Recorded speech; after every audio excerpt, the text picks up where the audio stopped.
Good afternoon.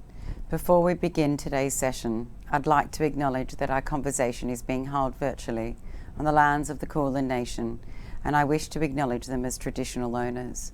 I'd also like to pay my respect to their elders past and present, and Aboriginal elders of other communities who may be here today. I'm dialing in from Wurundjeri and Boomerang Land. I'm Melissa Bianca Amore, the lead curator for the Conversation series, and it is my pleasure to welcome you to the Melbourne Art Fair. We are delighted to present the panel discussion, The Artist, the Curator and the Collector. We ask, what role do curators and collectors play in segmenting artist practices? How do they interact and influence each other?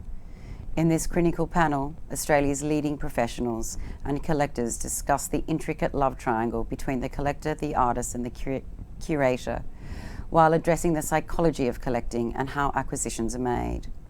We ask, who are the tastemakers? How do the tastemakers impact the way we view the art landscape? And is money a dirty word? To moderate this panel discussion, it is my absolute pleasure to welcome a dear friend and colleague, Dr. Terry Wu. Dr. Terry Wu is a specialist plastic surgeon and an established advocate of contemporary art and dance in Australia. He serves as a board member of Australian Centre for Moving Image, ACME, and board member of Australia's Centre of Contemporary Art, ACCA. 2019, Terry was awarded the Emerging Philanthropy Leadership Award by Creative Partnerships Australia and the Honourable Paul Fletcher MP, Federal Minister for Communications, Safety, Cyber Safety and the Arts Award. It is my pleasure to welcome you, Terry, and moderating this panel, and I thank you all for joining us today at the Melbourne Art Fair Conversation Series. Thank you. Thank you, Melissa. It's great to be here, and I'd like to extend a big welcome to the audience at the Melbourne Art Fair. It's very exciting at this difficult time. All of you are coming to the art fair. That's what we need.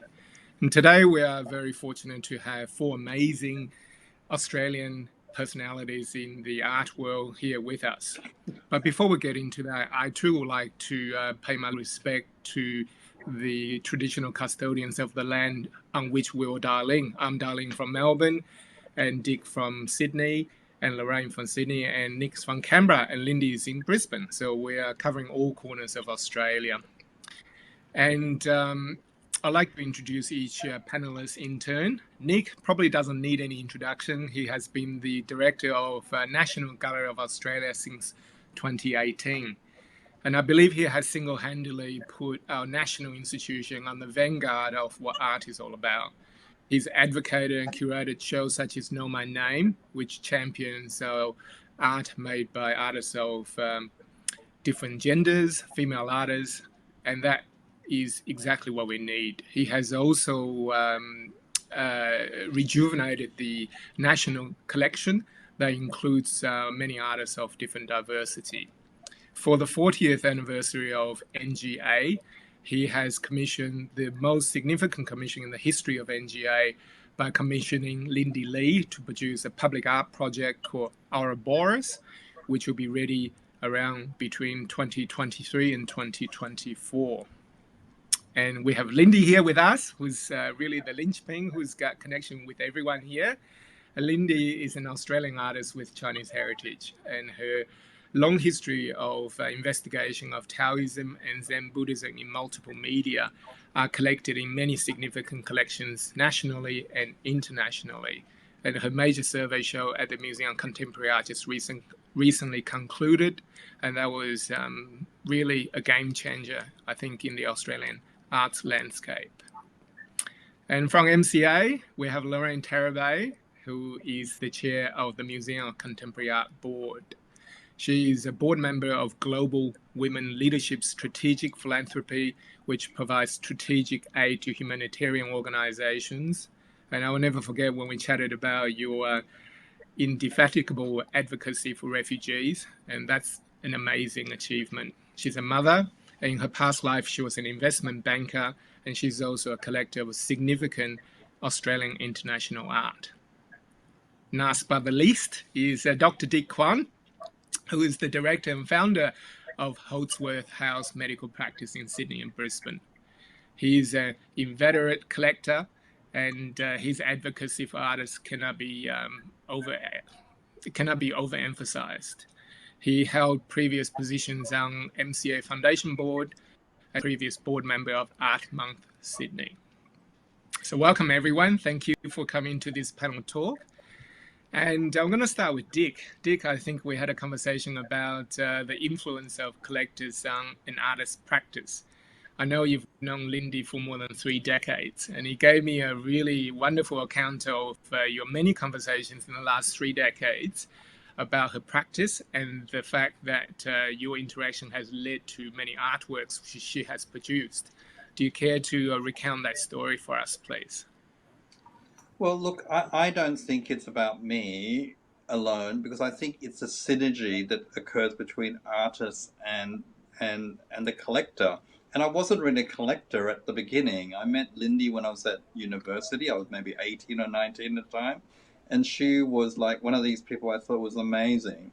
And I think what's really been wonderful was that as a great artist, she's open to many things. And it's the conversation that's led to the works.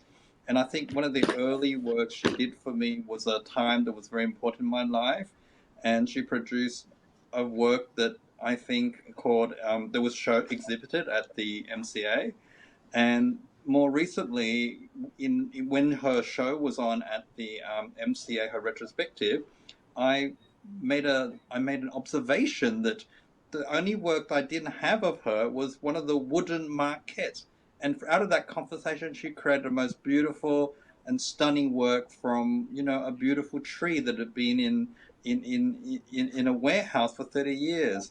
And I think it's that synergy that makes it it's like a collaboration of ideas, whereby the artist can actively exercise her talents and through the ideas I give them and then respond to it. And we love Lindy for that. She's one of the great artists of this nation. And what I think is wonderful is that her career is so enormous overseas. It's just for now in Australia to be acknowledged. And so I'm really pleased that she's going to have this commission in Canberra. Lindy. Thanks, Dick. Yeah, look, it is about a synergy. It's not as if a collector or somebody says, hey, this would be a great idea for a work of art. It's kind of like you have a conversation and you realize that the things that you care about, somebody else also cares about. And I kind of feel as if I have the same kind of relationship with Lorraine too. So, you have wonderful conversations with people who genuinely are open and are caring about the world and art and art's place in the world. And because there is this kind of sympathy, ideas get triggered. Terry, you talked about Taoism. There's one of my most favourite expressions in Taoism is the virtue of the receptive. And that's kind of one of my principles is sort of like if you're open to the world and you receive this stuff, you absorb this and something happens inside and then you get to express it and you externalize it. And this is the types of conversations that Dick was talking about is part of being open to the world. And yes, Dick and I go back way back last century, long time ago. Millennium. Yeah. Yes, this synergism is clear. Yeah, this synergism is clearly very important, but I certainly have come across artists who are perhaps more sensitive about their practice. They're more interested in their internal investigation as opposed to external influence, if you like. And that's clearly, in the case of Dick and yourself, it's a positive influence. But how much of an influence is that in your practice, you think? Well, when you say, look, everything informs me. But when you're talking about the interior, yes, a lot of my practice is very introspective. I have to spend vast quantities of time by myself in order for things to develop. But it's just when, Dick, particularly because he's known me for a very long time. So, we've been friends. And in fact, Nick and I were witnesses at Dick's wedding to John. That's how deep the friendship is. But the thing is that a person can say all sorts of things, but unless it snags and unless there's some kind of sympathy and that you're not already thinking about it in yourself. So Dick's thing about the timber, I've wanted to work with timber for a long time, but I needed to find the excuse to do it or the time to do it. And so, Dick sort of, I don't think Dick knew that, but he was very encouraging at the right time. And then I thought, damn it, for my next show, I'm just going to start working with timber. And it's, that encouragement. Dick encouraged me, and I went, yep, I've been thinking about this. It's time for it to happen. Yes. So it's And like as a collector, I'm always symbiosis. interested. Yes, symbiosis, synergism. Yeah. And the same question, I think, it can be extended to a curator and a institution. Like institutional support can influence an artist's practice as well too.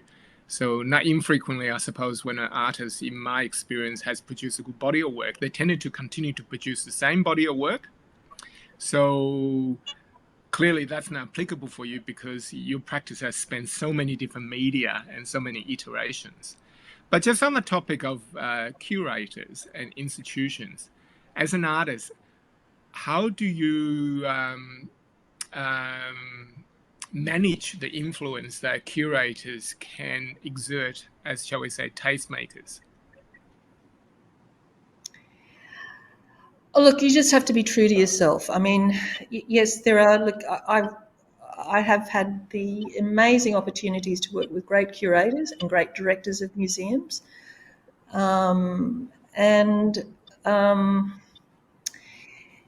it's. I'm a very tactful person too, but generally, It's a very provocative question. No, look, it's just. It's not so much that somebody influences you and Lindy, you should do work this way or that way. It's kind of like you have a conversation. Like I have a conversation with Nick as curator director, and we start talking about things and about the magnitude of what is possible.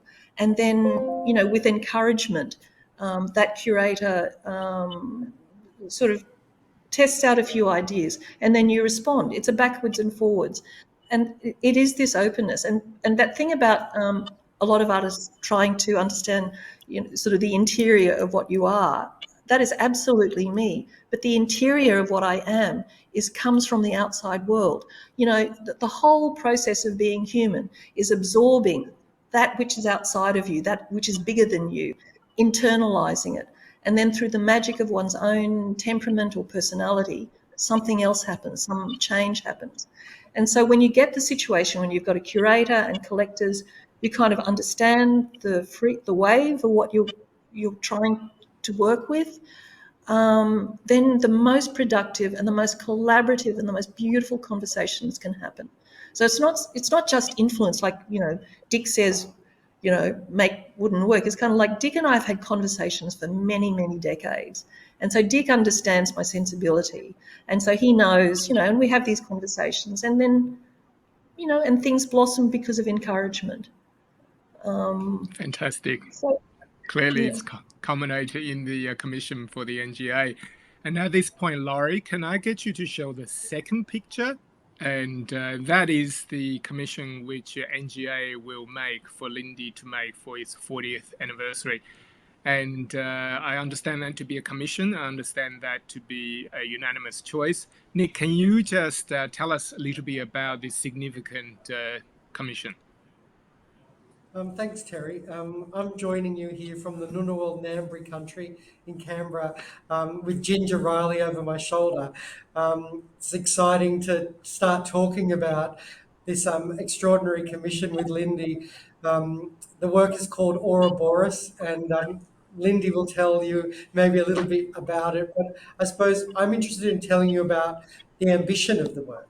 And as we move towards celebrating being open for 40 years to the Australian public, we wanted to select a work and an artist that elevated Australian art.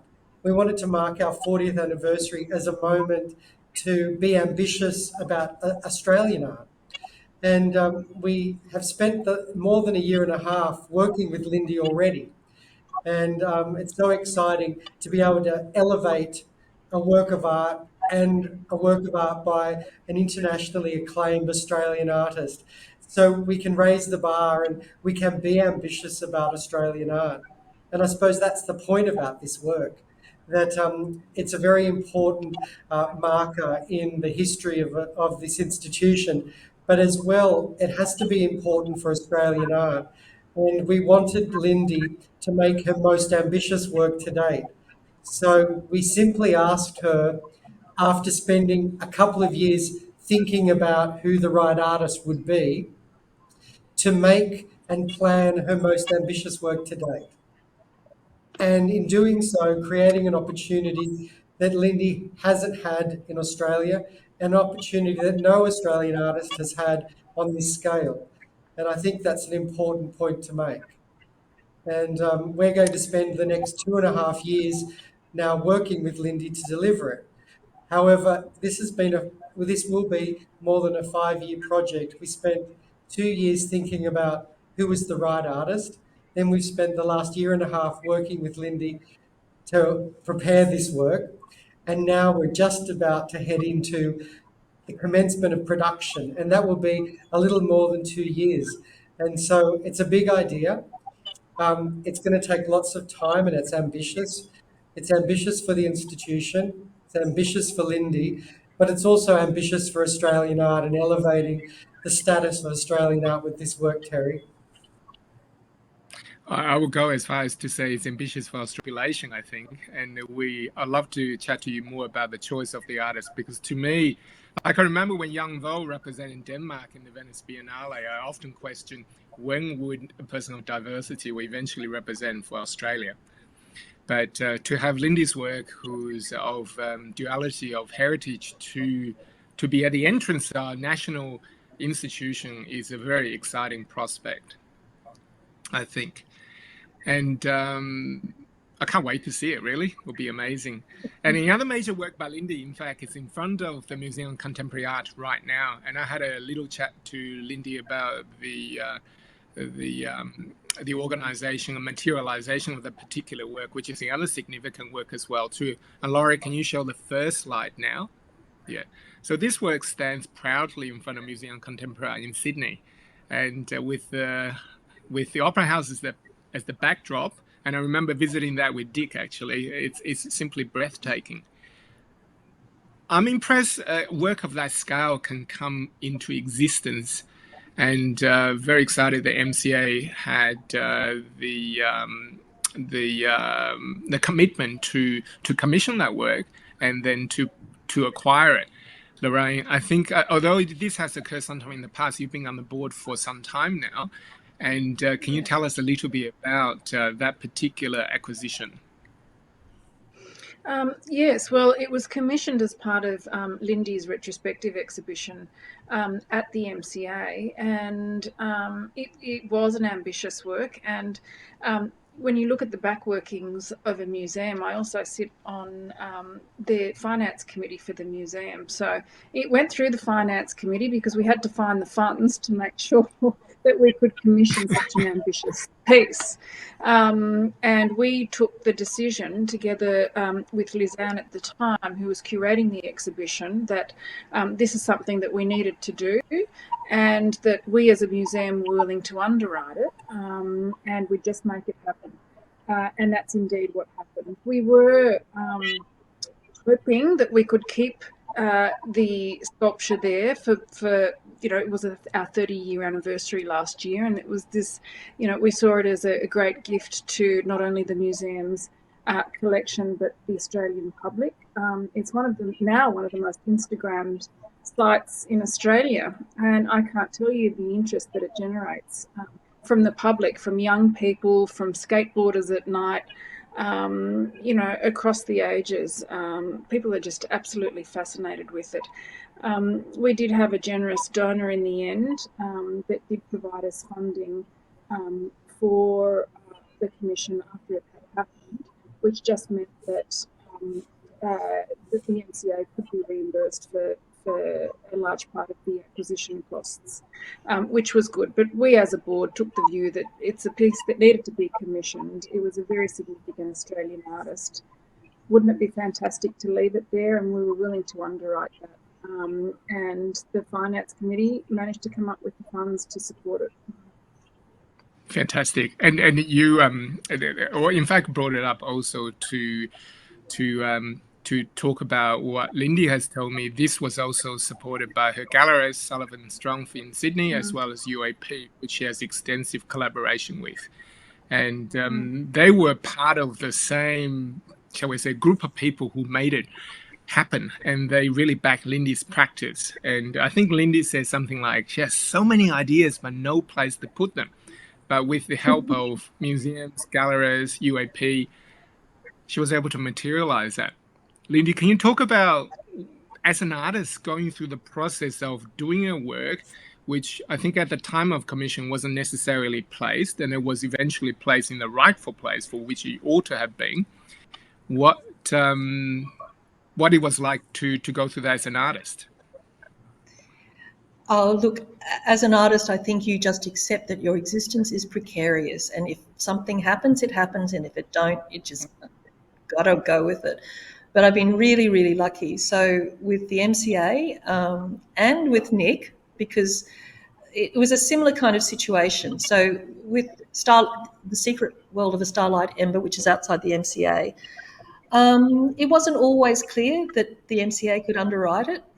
However, there was enough goodwill for UAP to at least come up with the fabrication costs. So I was supported by that. So when I say that, I've got too many ideas, it's just like there was a period in my life. This is where curators and collectors come into it. So there's, the life of an artist is up and down, up and down. And I might have had a substantial reputation for more than 30 years or whatever it's been, 40 years possibly.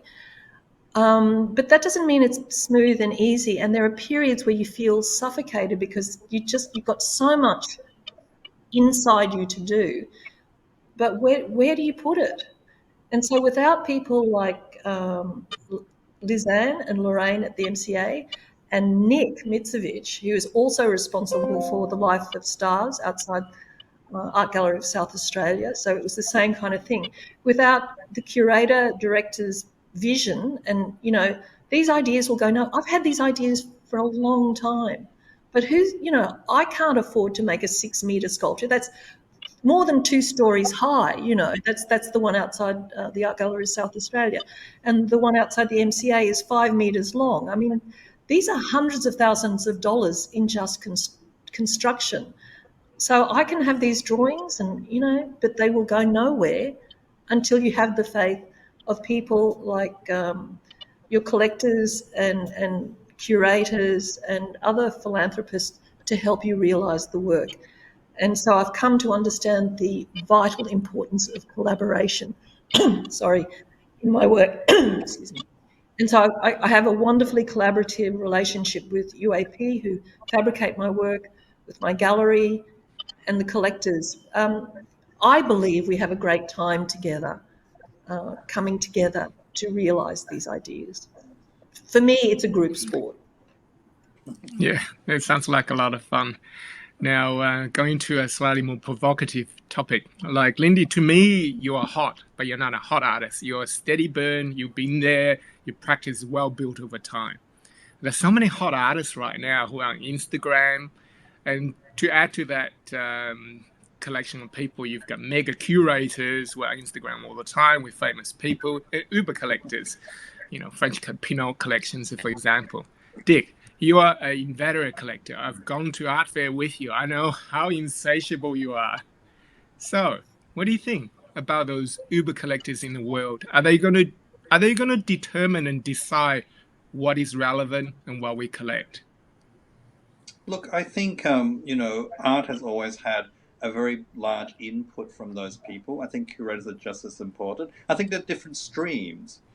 And so with Lindy, I always think I've always seen her as a great artist that was always needs a voice. So I always say to people, going through your previous point, was that all I do is I always say I don't buy work. I give the artist money to produce better work. And I've been giving artists money, and particularly Lindy, since the 1980s, because I think she keeps producing better and better work. And so, and I guess when the work becomes stale or the person is repetitive, I don't feel like I need to give them any money because they're very successful. Similarly, to your point about, the mega collectors, I think there's a role for them because they are the tastemakers, and often they have the money to exhibit the work, to show the work to other people. And I would say Lindy has probably sold more works to private collectors out of dinners in my dining room than other places, because people don't. I think most Australians are they're intimidated about going to galleries. I know many of my friends don't go, but when they see my home, they go, "Wow, who's that artist? Oh, it's Lindy Lee." And then they go march into Sullivan's Shrimp, and they go, "Okay, I'll commit to it." And so I think there is a role, and I think in the modern world it's a very difficult role because, as you know, with social media, so many people, that's their portal for information, especially about art. As many people don't go to galleries, and I know that with the MCA and with the National Gallery, people can't go because of the COVID restrictions. So I think it's like how do you say, it's an ecosystem, and they're just one part of it. But more importantly, I think the relationship that a collector and the responsibility of the collector is to show the artist's work. So the galleries show it, and I show it, and I disseminate Lindy's work and importance. It's like, I always carry on about Australia's role in the world. And to me, the world of the Pacific Rim is an important world. I just want more people in Australia to realize it, and that Lindy is a pivotal artist for that movement. I hope I've answered. Right. You have. We'll come back to money in a second. I think I had a young artist who's been to your practice and saw the art in your medical office, and I think her question to me, what do I have to do to get into Dick's collection? Which is great. Ask Lindy. Now, I'm the same. Yeah, no, it's great to have such a long relationship you have, and which is great. And Lorraine, we touched on that topics as well too, about collection. We talked about public and private collection. You have a you straddle both space, because I've seen your collection is very significant as a private collection. You also chair Kunstal, which is MCA, which is different from Nick's institution, you chair MCA, of course. It's different from the National Gallery, which is a collecting institution. And then we talked about the relative importance between a private museum, Palazzo Grazi, and Pinot Collection versus a collecting institution versus Kunstal, such as MCA or ACA, on which I'm on the board of. Can you expound a little bit more on your opinion on the relative importance or synergism between the different collections? Yeah, no, absolutely. And I think, the mindset, if I put sort of my public museum hat on, is very different than my private collector hat. I think for any public museum, the first thing you need to look at is what is the mission of that particular museum. For the MCA, we're a museum of contemporary art, and we specifically focus on exhibiting and collecting living artists. And in fact, what we exhibit, we have a different mandate to what we collect. We exhibit international as well as Australian living artists, but we only collect the work of living Australian artists. And that is a specific mandate that we have for the collection. And so, and we don't deviate from that mission. And we're important in the Australian art ecosystem in that respect. We collect a diversity of Australian artists, and there is diversity as well in all of that. And we also pride ourselves on trying to employ living Australian artists. Now, when I put on my private collector hat on, I don't have the same constraints. I'm an Australian as well as international art collector, and the museum has certain financial constraints. I have my very different financial constraints. The museum needs to collect what is in the public interest, whereas I don't. I collect what I like to look at on my walls every day. Now, I think certain Australian artists are absolutely fantastic and international artists are fantastic, and the public should see them in a museum context. But is it something that I want to look at every day in my own home? Not necessarily. And so from a public perspective, there are certain artists that need to be shown. They are important artists. Their messages are important, etc. And they have a place in art history. Whereas for my private collection, I have very sort of different focuses, themes, and things that appeal to me, and that reflects my personality and character. Yeah, and Nick, feel free to join in. I mean, the question here, you've got it on the head, it's important art to collect and to exhibit for public purpose. But who's to decide that is important? And who is to decide what kind of people make what kind of art you need to show? What do you think? Nick, feel free to join in. Everyone should join in. That's a key question, really. Well, for a public institution, it's the curators and it's the curatorial team, without interference from anybody else. And about that, the board has no say with respect to curatorial matters, and it's purely the curatorial team that decides what exhibitions we have after having discussions and votes and all of the rest of it, and nobody else is invited to those discussions. Terry, if I could just add in, I actually look at collecting and curatorial as a science, and taste actually doesn't have a role to play in that. We build on a few decades of collecting, and our job is to define the way that we believe history should be collected, and we make that judgment at a particular point in time.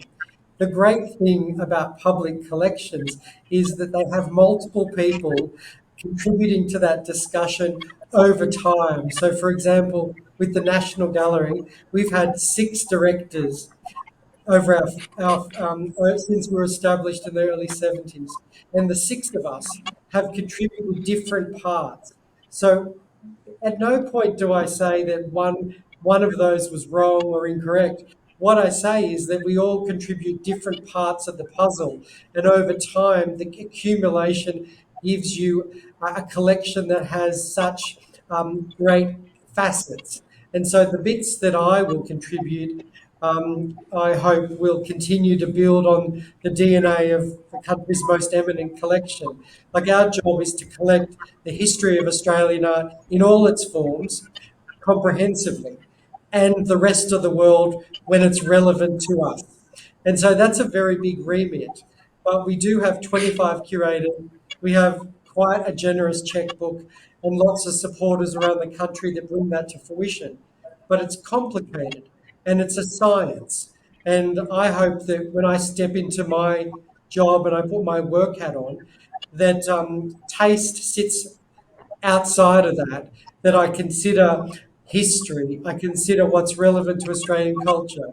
I make a judgment about what takes the pulse of Australian culture right now, and how we can collect a group of artists and a group of works that reflect and have insights into what it is to have a contemporary, not necessarily contemporary, but have a reflection of Australian society. And there's a lot of factors that play into that. And I always maintain that it's a terribly complicated science, and I leave taste at the door. I think doing surgery is much easier. I have a predictable outcome, whereas you have public opinion to contend with. I won't forget visiting group. We will touch on that. Loopholes I've seen clearly at the NGA is wonderful. And I remember the howl of criticism when Mollison bought it in 73 for $1.3 million. How expensive, how elitist that was.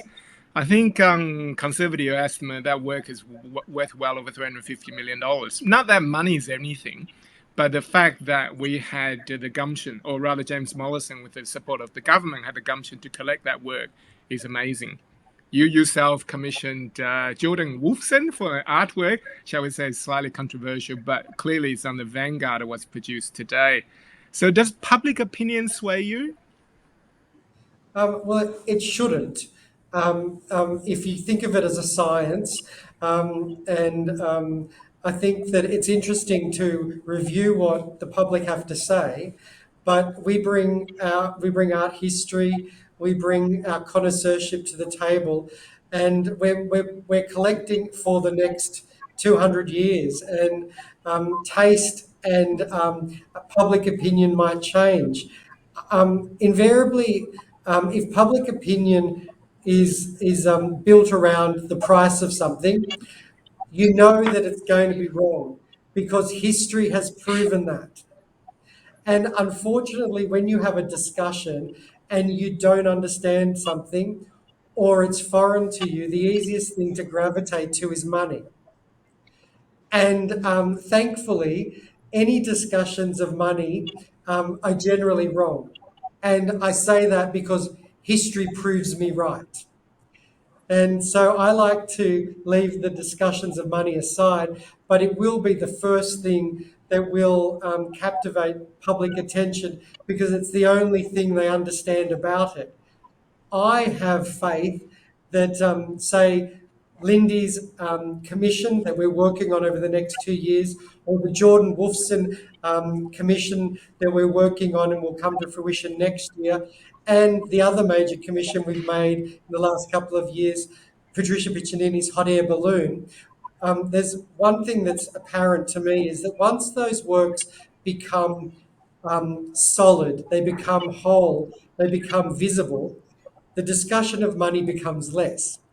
And a case in point is that if you've seen the sky whales lift off the ground and create magic in the sky, the last thing you think about is money. The first thing you think about is the ambition and the imagination of the artist. And I've seen that time and time since that balloon has flown. And I have great faith that the discussions about the price of Jordan's work and its commission will again fall into the background when the work becomes solid and the public has an opportunity to see the work and be part of it. And I have the same faith that when people walk into Ouroboros and experience it from the inside, or experience it at nighttime when it totally transforms, or seeing it in the reflective pond. And they will think less about that and think more about its contribution to art, its contribution to placemaking, its contribution to elevating Australian art, and the magic of the hand of the artist. And you see that with blue poles. Now, this morning I stood in front of that picture and I was immersed by its complexity and how amazing that work would have been when it was first exhibited. And I think less about the fact that it's worth over $350 million. And I think about its place in history. And I think that's where art goes over time. And something resonates with the public when we stop talking about money and start talking about its magic. Yeah, And that's why I'm so glad you are in. Yeah, and for the time being, I will weather the storm about money because I believe it's the right thing. I believe it's important for Australian art, and I believe it's important for the National Collection. And one of the things that I'm always inspired about in the people that came before me, the best things they did were inspired by a great conviction, and Mollison had it, and all the other gallery directors that I follow had that in the ways that they developed the National Collection. You lose a bit of skin on the way, but in this job, you take it on. And losing skin is just a part of the role description because you're not in it for a popularity contest. It's not about how many likes you get. It's about the conviction of developing a national collection that will contribute to Australian culture. And that's not a popularity contest. Yeah, I wish our politicians are like you, I hope. So I'm so glad someone like you is in charge of a national institution. What you've done to the collection is simply amazing. Now, Dick, private collection. Is popularity important? If you're going to have a dinner party, someone's going to have a look at the art, you want them to like it. How do you decide a private collection is relevant and interesting and, if you like, important? Look, I don't look at myself as a collector. I always look at it as a custodian. I just Really? happen to be the bowerbird or lyrebird that picked up the pretty objects to put in there. And that, look, to me, it's not important. As I said to you before, like I buy work for many reasons. And one of the reasons I said before is I give the artists more money to create better work. So I have works from artists who are very junior. And of course, one of my naughty tricks is I love putting the most junior artist next to the most senior artist deliberately, and then confuse house guests, or even in my practice where people come in and go, "Who's that?" And they keep, spouting off names of who they think it is, and it happens to be someone who just finished art school. And so I think, and I think like Lorraine, I agree with you. You wear different hats, and one of the greatest pleasure of being a collector is that you can choose whatever you want, and you don't have to justify it. And to me, a curator and I think a museum director at the moment once said to me when they came to my house and said, "Oh, Dick, is that a house from a previous taste?" And I said, "Yes, it's the previous taste, but it's also my current taste. I need to look at everything all the time to be reminded that I once had that taste and it's still with me." And so I can create any parameter, and I guess I do. So in my head, I collect for my pleasure and my joy. And like Lorraine, it's like I don't have to explain it. And in fact, I love it when people hate things, because at least I know it pressed a button that something in that work, irritated people. And of course, I'm quite contrarian sometimes in my collecting, because I always say to people, sport is about the rules and the playing field. And art, the best things are on the periphery and out of the playing field, and the rules just keep getting more and more. And that, what makes the artwork good, the tick gets getting longer and longer. And I love that.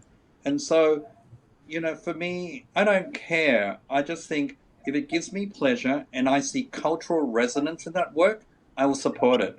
And if I see a spark of something in that art, I will support them. I think the first works I bought of Lindy were the photocopy works. When people were going, "You're insane, these are photocopies, how could you?" But I saw within that photocopy some of the things she talks about. And the things that I think are so beautiful about Lindy's work is they discuss looking at things, observation, understanding.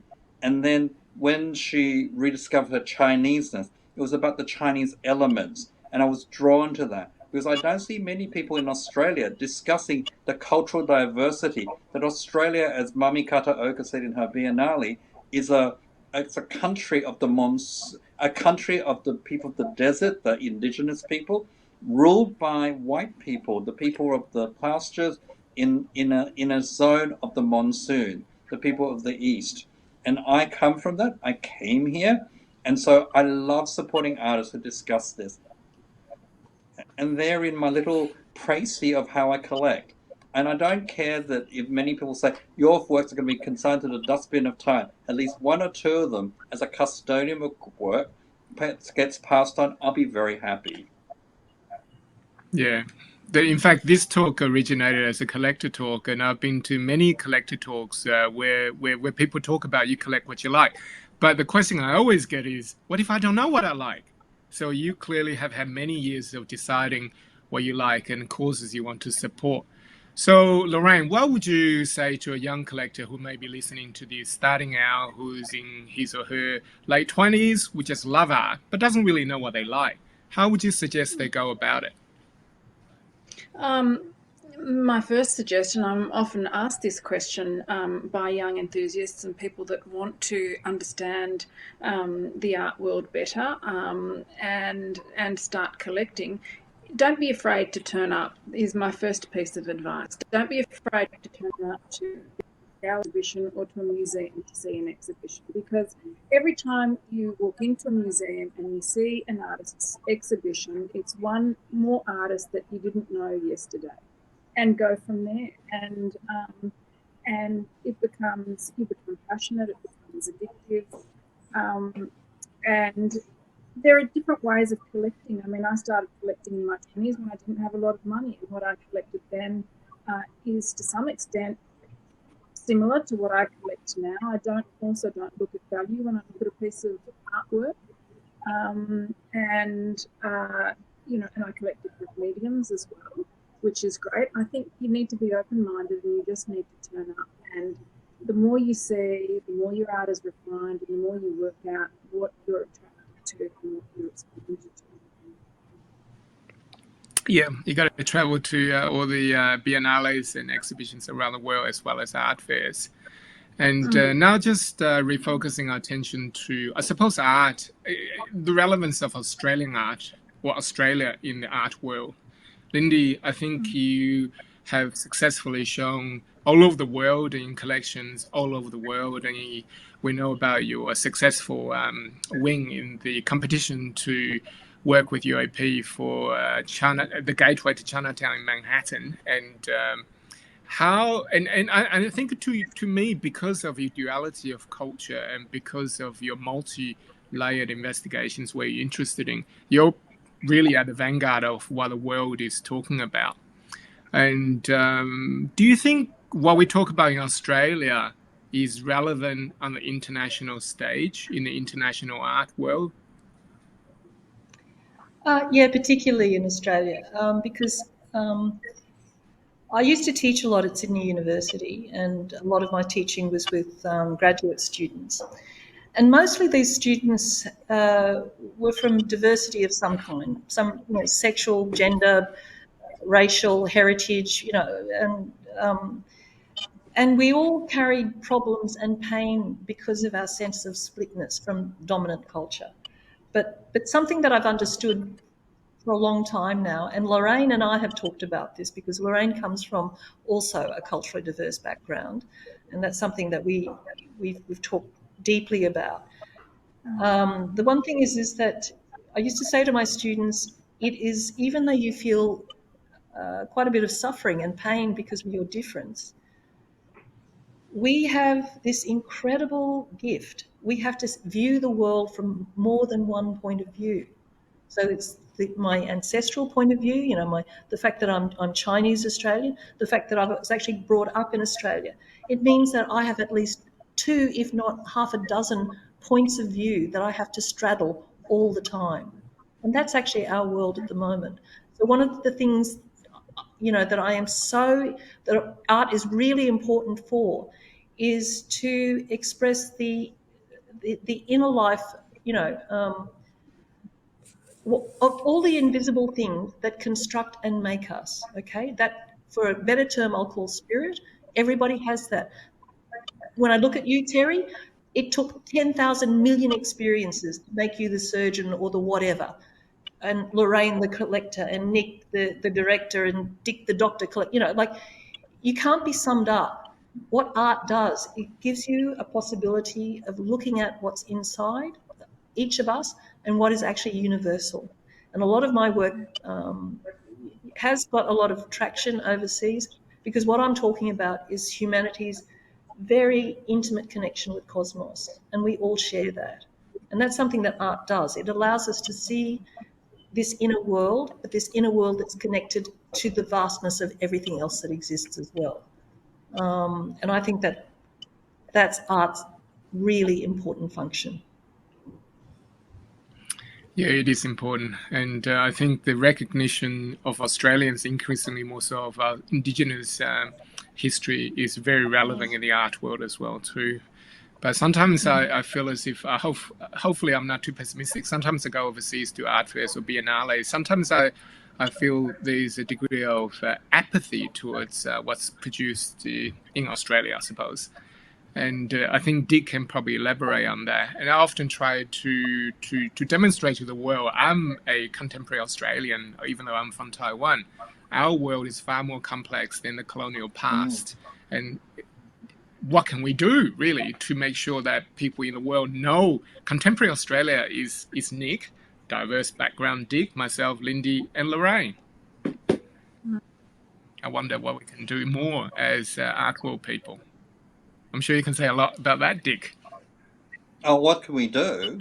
I mean, I think, like I try at all times to instill a sense of like Australia has an important place because of this diversity that many countries don't have. And I always think that Australia is a new country, and that I was been very interested in the new cities of the world and the art that comes out of it that's very distinctly different from the European idea of what's good taste and good art. And I think we should be proud of what we produce. And Lindy, of course, I think is a great exponent of it, because I think she is probably better known in China, where she's done incredible monumental work. I've seen her have selfies taken with Chinese pop stars and movie stars at art fairs over there. I've seen her work going to grace the in Hong Kong at the top of the Peak Tram.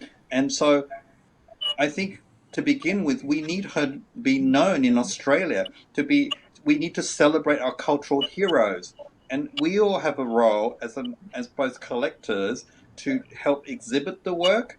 Like, and I've installed this wonderful work of Lindy's. In fact, I've got a few works of Lindy in my practice.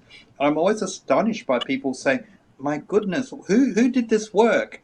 And so we all have our part.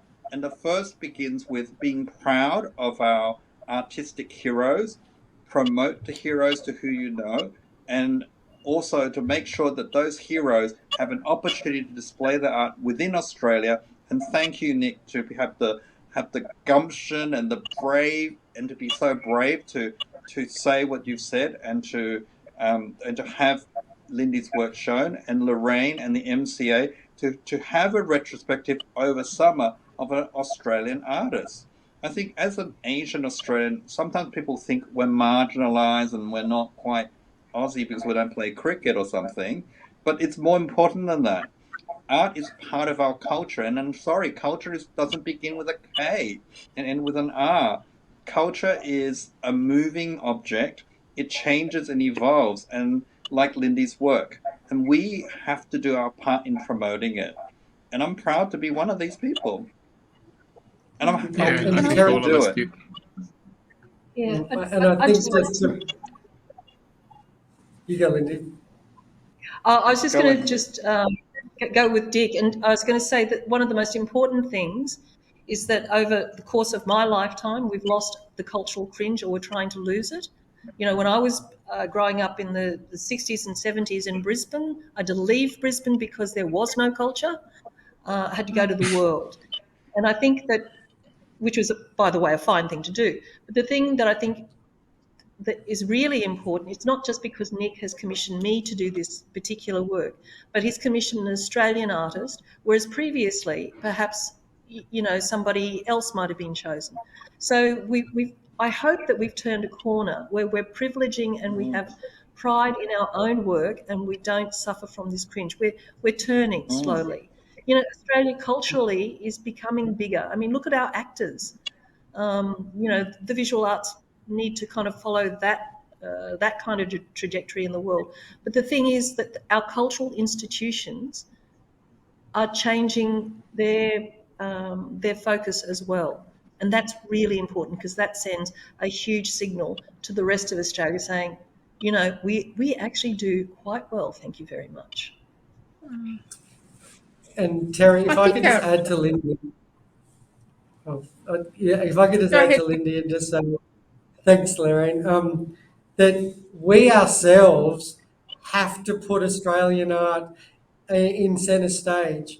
And to reinforce Dick's point, if we're proud of it, the rest of the world will take notice. And it's not about short-term marketing strategies or junkets to bring international curators here. Yes, they might contribute, but the real energy will happen if we as Australians elevate and define that we think Australian art is important. And that's what we need to do. That's what we're trying to do at the National Collection. That's what, in different ways, we've all discussed. And I think that's what we can do, is to elevate Australian art. tourism always works on the premise, if the locals love it, the visitors will too. And it's a very basic premise. So if we celebrate Australian art, we put it first, we elevate it, the rest of the world will think that too. And Lorraine, yeah, I agree. Couldn't agree more. Yeah, no, absolutely. And I think we all have a role to play in doing that. When I think about the MCA, you know, something that has been at sort of the front of my thinking recently is, you know, we had a very successful MCA tape co-acquisition program, and the aim of that was to try and elevate the status of Australian art internationally. But we're now looking at the success of that program and how do we expand it more broadly out of the UK. And it's interesting, when we looked at hiring a new museum director, she's an Australian with vast international experience, which we thought was such a positive, because we are looking to expand the profile and the status of Australian artists internationally, and you know, and broader than what we've done in the past. And I think we all need to work together to do that. Yeah, we all need to do that. And it's interesting how the worldview is changing increasingly more, I think, in the world as well too. They're looking at regions which were previously overlooked, and they're looking at artists who were previously overlooked for whatever reason, because of geography or because of gender or because of diversity. I feel as if Australian art is the next discovery in the world, because they're going to realize the richness and the complexity of what we all represent.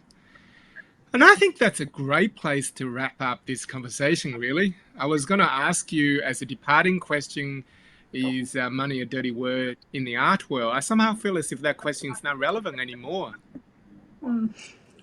Terry, can I just say, money opens doors, money makes things happen.